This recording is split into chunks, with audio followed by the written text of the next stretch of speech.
원래는 제가 고 작가님과 함께 혹은 혼자서 신박사 TV에서 책을 소개시켜 드리는데 오늘 소개해 드릴 책은 비스쿨이랑 너무 잘 맞아서 비즈니스 하시는 분들은 모두 다 읽어보셨으면 좋겠다 해서 비스쿨 채널에서 소개를 해드리게 되었습니다. 오늘 소개해 드릴 책은 진짜 한 문장으로 표현하면은 고급 정보를 듣는 느낌. 진짜로 고급 정보를 듣는 느낌이에요. 근데 약간 제 느낌은 약간 스릴러 어. 요소가 있어.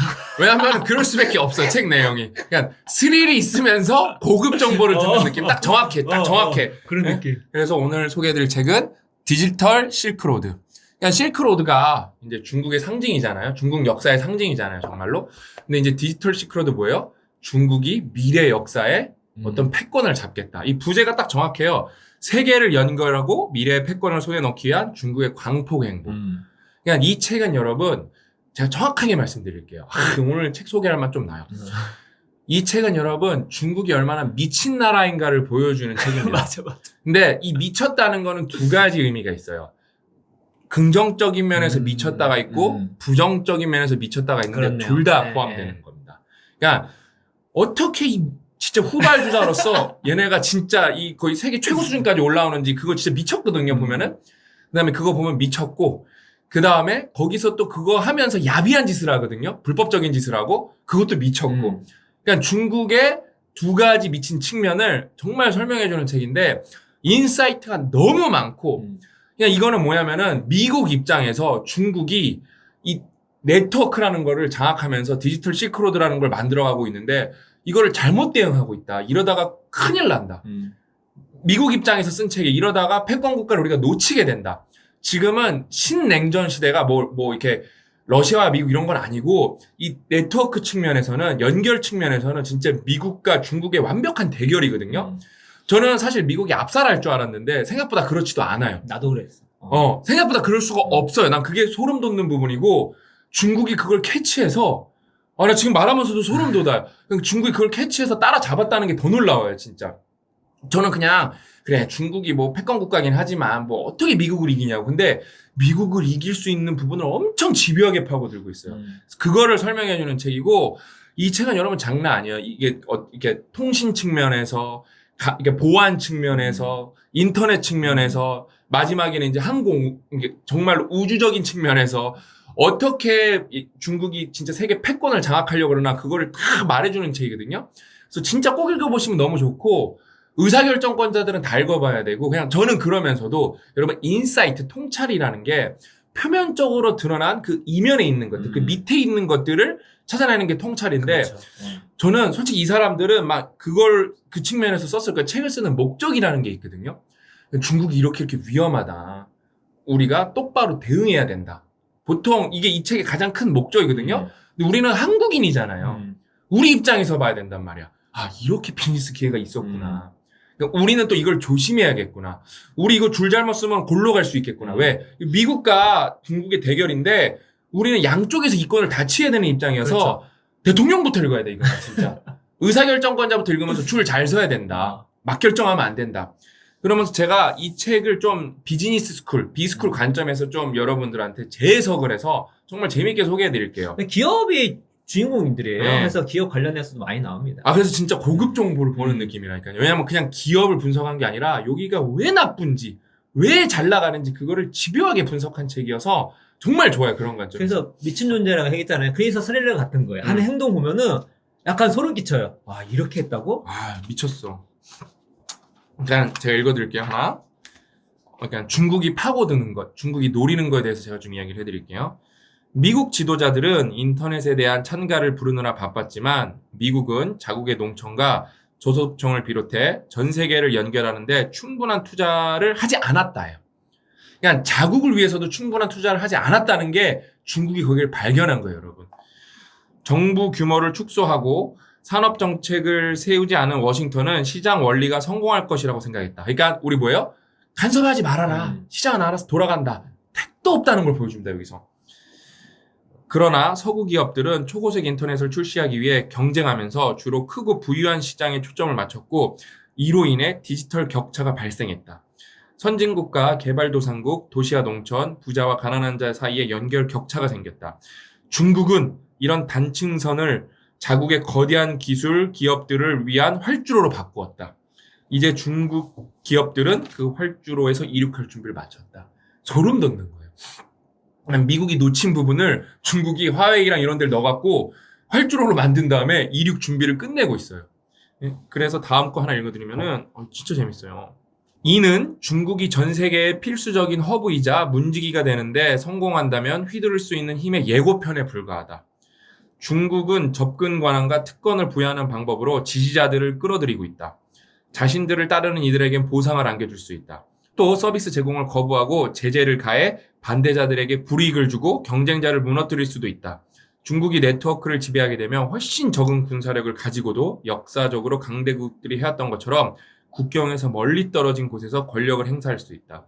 디지털 실크로드는 새로운 제국을 향해 나아가기 위한 진로를 정할 수 있다. 그 다음에 그게 있어요. 여러분 그 생각했잖아요. 중국이 누가 봐도 독재 국가잖아요. 지금요. 뭐 빅맨들이 지배하는 나라가 있잖아요. 푸틴이나 뭐. 여러분 그런 생각 안 해봤어요? 왜 쟤네는 자유를 위해서 싸우지 않나? 충분히 싸울 만도 한데 그게 안 돼요. 왜냐면은 이걸 다 장악하고 있어. 이 트래픽을 거의 90% 이상 감시할 수 있는 구조예요. 그게 다 오판한 거죠. 네. 서구에서 오판한 거예요. 이렇게 생기면 민주주의 그거를 압력을 버틸 수 없을 거라고 생각했는데 그게 아니었던 거죠. 독재 국가는 정보를 무슨 정보국 이런 데서 우리 뭐 이렇게 옛날 우리도 막 뭐 남영동 무서운 줄 모른다 이런 얘기 있었잖아요. 우리도. 그래서 정보를 독점을 파괴하면서 자연스럽게 자유민주주의가 퍼질 것이다 했는데 어떻게 됐냐? 독재를 진짜 지배권을 강화할 수 있는 구조로 만들었고 오늘 저는 여기 얘기 안 해드리는데 여기 감시업체가 있어요. 보안업체. 보안은 그냥 중국이 세계를 지금 평정했어요. 그래서 이게 화웨이랑 합쳐지면 어떻게 되냐? 중국은 모든 걸 다 볼 수가 있어요. 네?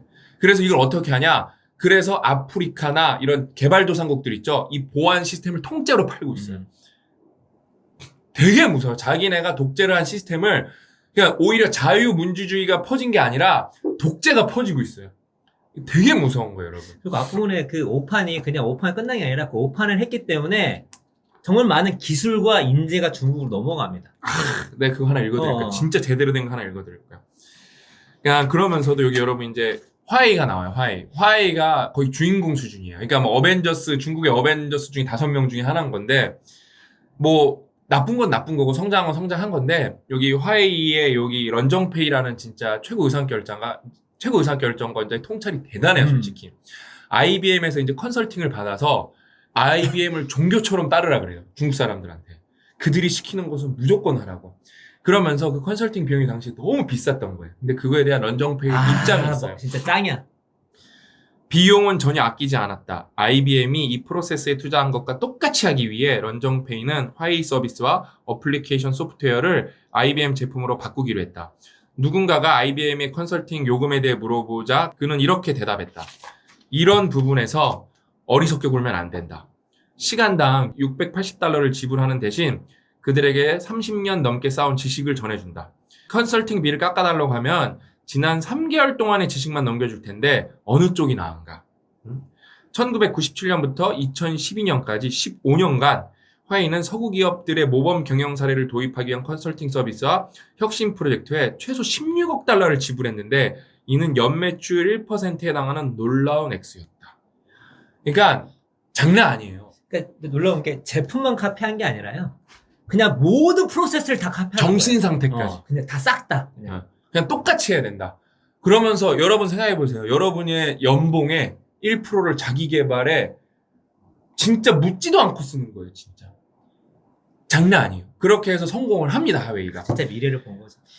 여기로 시작을 해서 나중에 제가 하나 읽어드리는 건데 진짜로 캐나다 업체인데 세계에서 가장 큰 통신업체가 있었는데 결국엔 이게 거의 화웨이에 거의 뭐 약간 포함이 되는 구조로. 왜냐면 이게 되게 웃기게 포함. 왜냐면 인수합병이 아니라 흡수를 해버려요, 여기를. 그 과정이 되게 미친 것 같아. 스릴러. 미친 것 같아, 진짜.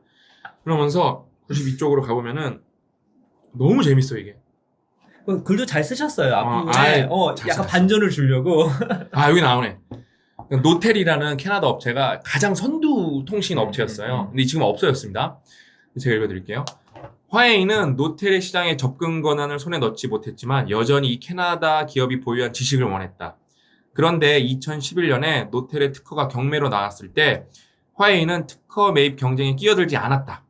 서구기업 연합은 6천 건의 특허에 대해 45억 달러를 지불했는데 이는 전례 없는 규모와 범위의 거래였다. 사실 화웨이는 훨씬 더 가치 있는 자산을 주워 담고 있었다. 바로 노텔의 직원들이었다. 런정페이는 글로브앤메일과의 인터뷰에서 노텔이 무너진 시기는 3G가 막 전 세계적으로 발전하기 시작한 때였다라고 말했다. 업계가 3G에서 4G 그리고 5G로 발전하는 동안 노텔 직원들도 스스로 실력을 키웠다. 그들이 화웨이에 기여한 건 그들 머릿속에 들어있었던 것이다. 절대로 지적재산권을 훔친 게 아니다. 아, 정신승리도 대단해요, 진짜. 근데 이거가 대단하다니까요. 화웨이는 노텔의 최고 위층을 손에 넣었다. 노텔의 전 최고 기업 경영자인 존 로즈를 영입해 북미 지역에서 R&D 업무를 진두지휘하게 하고 실리콘밸리와 다른 기술 허브에 관련 시설을 지었다.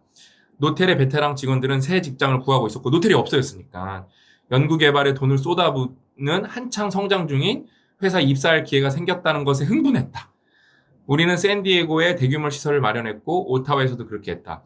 노텔이 사라지자 노텔의 최고 기술 전문가들 중 일부는 재빨리 길을 건너 화웨이로 향했다. 그러니까 대단한 거예요. 진짜. 노텔이 100년 넘은 회사입니다. 그러니까 화웨이가 넘사벽 수준의 회사가 된 이유가 저 이거 보고 이제 왜냐면 화웨이를 뭐 딱히 공부할 기회가 없었으니까 그냥 우리가 넘볼 수 없는 수준까지 올라갔구나 얘네들은. 진짜 대단하구나. 그 과정의 전략이 너무 대단했던 거 같아요. 이 책은 그거예요. 이 책은 이 조너선 힐만 작가, 미국 작가님이 미국 이렇게 하면 큰일 난다. 얘네 이렇게 무섭다. 그다음에 얘네 이렇게 야비하다. 진짜 큰일 난다. 근데 우리는 미국이 아니잖아요. 우리 입장이 있는 거예요. 우리는 얘네가 야비한 거는 조심해야 되는 거고 철저하게 경계해야 되는 거고 그래서 미국 그러니까 나는 이걸 읽으면서 나는 또 지금도 말하면서 소름 돋는데 우리가 얼마나 행운인가. 왜? 중국의 그러니까 속국처럼 왜냐면 지금 기술적 속국이 되고 있는 거거든요. 안 돼도 되는 부분이 너무 많아. 너무 많아 그게. 우리나라 생각보다 진짜 완전 짱이구나. 대단한 나라야. 진짜 짱이구나.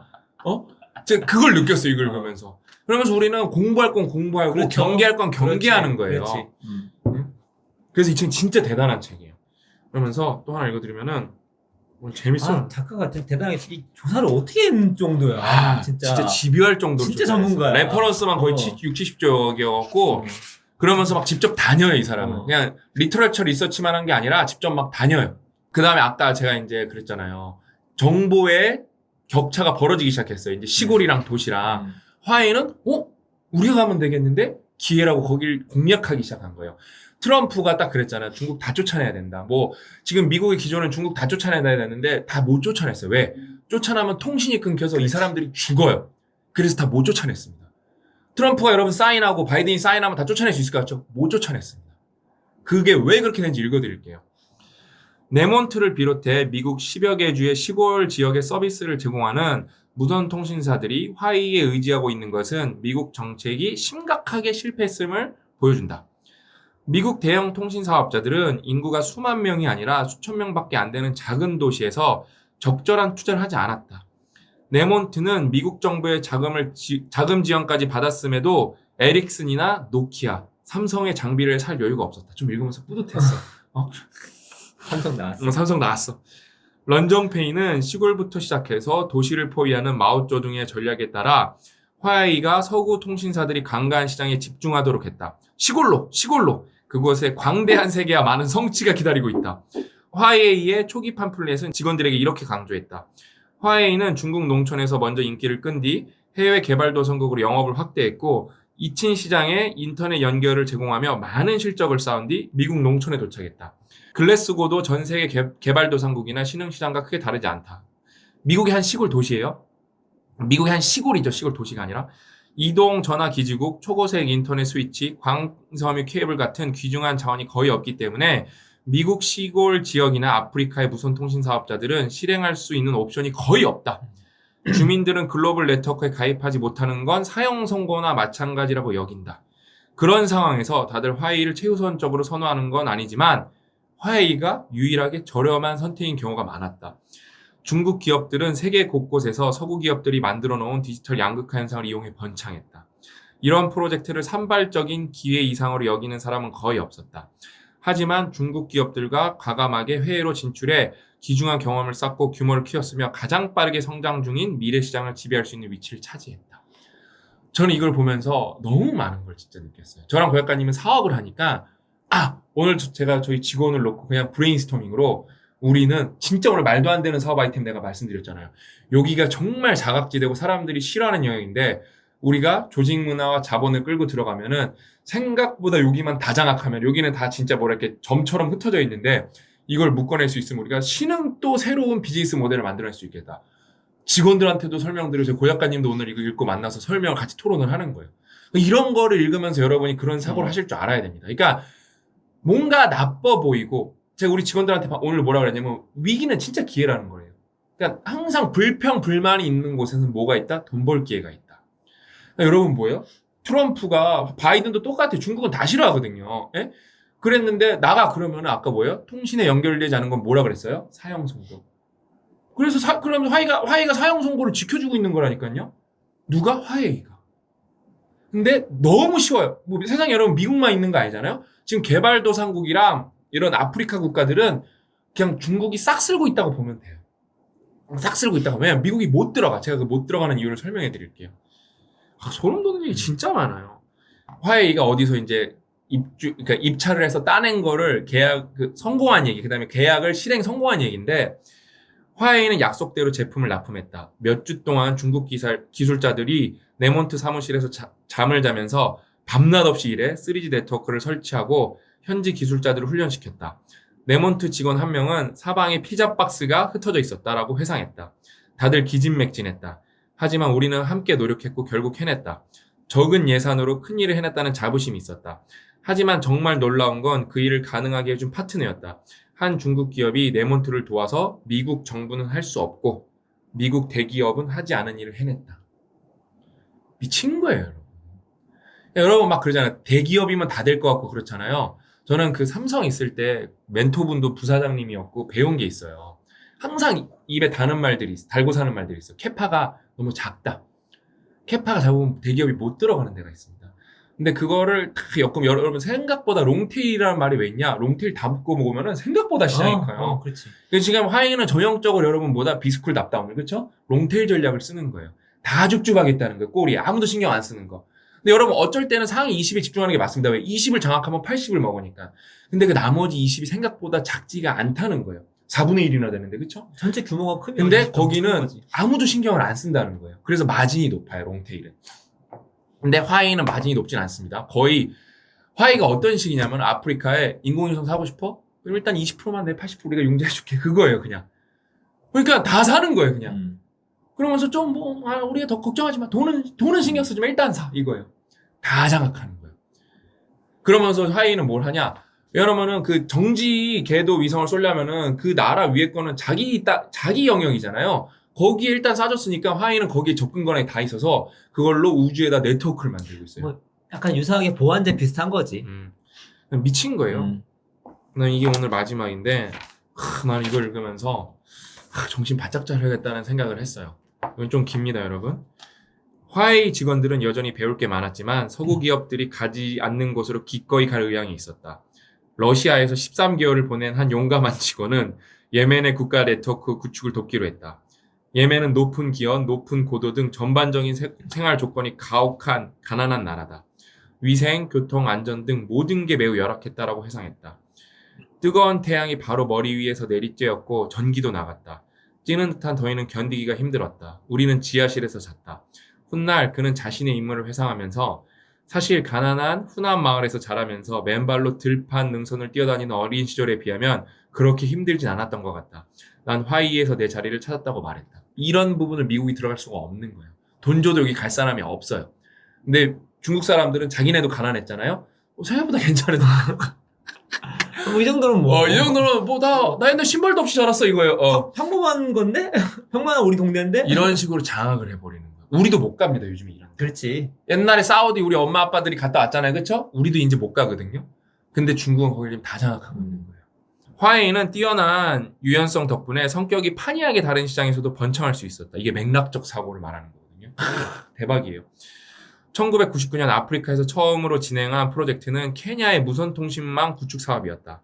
나이로비에서 북서쪽으로 100km쯤 떨어진 대도시 나이바샤에 도착한 한 직원은 호텔 객실에는 전화도 텔레비전도 목욕시설도 없었다.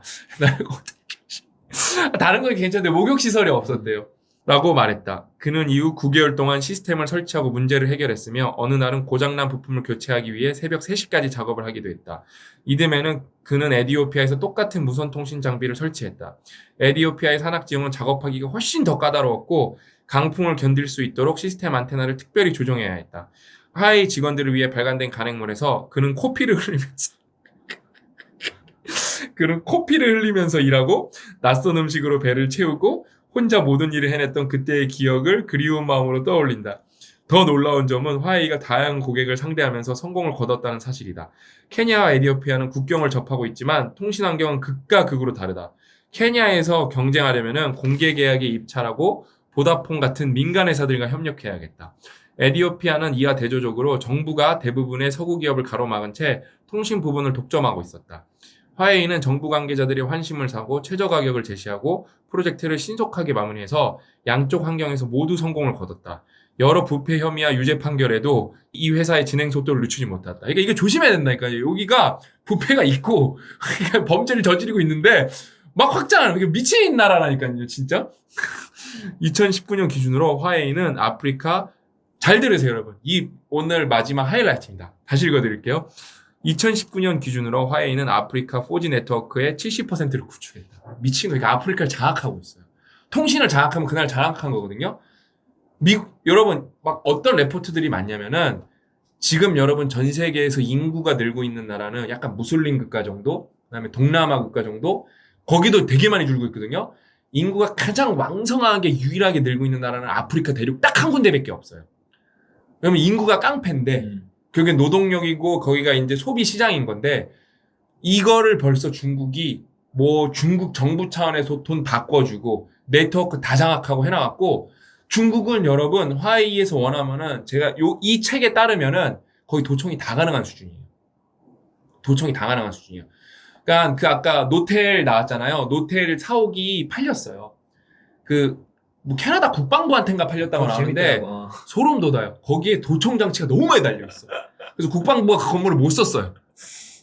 다 못 찾은 걸 수도 있다고. 고쳐 쓰려는데 여기 안 되겠다. 그러니까 이게 고약관이 뭐냐면 아까 스릴 있는 게 뭐냐면은 이게 누가 그거 도청 장치 달았겠어요. 이 사람은 이 미국 작가님은 화웨이가 달았다고 강력하게 의심을 하는 거예요. 네? 맥락상 되게 정황 증거가 많아. 그러면서도 요게 또 그것도 있어요. 중국이 막 기술력을 강조하는데 거품인 것도 많아요. 그것도 냉철하게 찝어줍니다. 마지막은 앨런 머스크가 안 나올 수가 없어요. 왜? 중국이 후발주자로 진짜 이게 인공위성 사업에서 정말 막강하게 올라오고 있거든요. 근데 그러니까 중국은 중국과 국영기업 중심으로 올라가고 있는 거고 미국은 기업 중심으로 가고 있어요. 그러니까 이게 되게 약간 삼국지 같은 느낌이에요. 막 전투가 막 1대1 매칭이 미국 대 중국이 아니라 미국의 자본주의 대 중국의 뭐라 그럴까 민족주의와의 전쟁 이런 느낌이야 진짜. 약간 막 무협지 보는 느낌이야. 약간 그 서로 권법이 달라. 근데 완전 피 터지게 싸우고 있고 재밌어요. 그러면서 이거 읽으면서 저는 이거 진짜 접은 것만 해도 이만큼이거든요. 접은 것만 해도 이만큼인데 이걸로 유튜브 사실 100개 찍을 수 있어요. 썰 풀 게 너무 많아갖고. 그러니까 진짜 이런 책은 진짜 꼭 읽어보시면 좋습니다. 그냥 정보가 꽉꽉 담긴 책이어갖고 그러면서 우리는 어떻게 대처해야 되고 저는 많은 거에 대해서 새로운 생각을 갖게 됐어요. 내가 뭐랄까 사각지대로 생각했던 부분이 과연 어디였을까?